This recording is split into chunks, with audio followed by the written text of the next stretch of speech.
Saudara Badan Meteorologi, Klimatologi, dan Geofisika Stasiun Bandara Sultan Iskandar Muda Bintang memprediksikan terjadinya cuaca ekstrim di Aceh dalam 3 hari ke depan.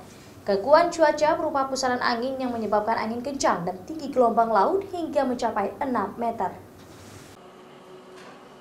Prediksi gangguan cuaca ekstrim yang terjadi di beberapa wilayah Aceh dalam 3 hari ke depan disebabkan oleh pusaran angin di bagian timur Aceh dan Samudra Hindia sebelah barat Aceh yang menyebabkan terjadinya angin kencang dengan kecepatan 30 knot atau 50 km per jam dan tinggi gelombang laut mencapai 6 meter.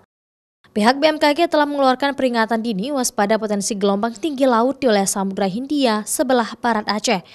Di perairan Aceh Jaya, perairan bagian barat dan selatan Aceh, perairan Sabang dan sekitarnya yang bisa mencapai 3,5 hingga 6 meter.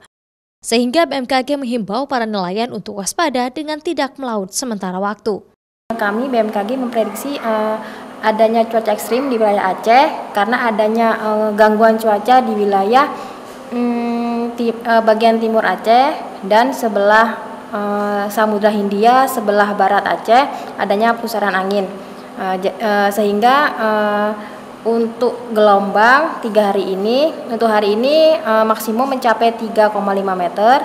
Sementara itu Aceh saat ini dalam peralihan musim hujan yang berpotensi terjadinya gangguan cuaca. Akibatnya curah hujan tinggi di beberapa wilayah di Aceh. Dalam 3 hari ke depan, BMKG memprediksikan akan terjadinya hujan dengan intensitas sedang hingga lebat yang disertai petir dan angin kencang. Mustajab, Kompas TV, Banda Aceh.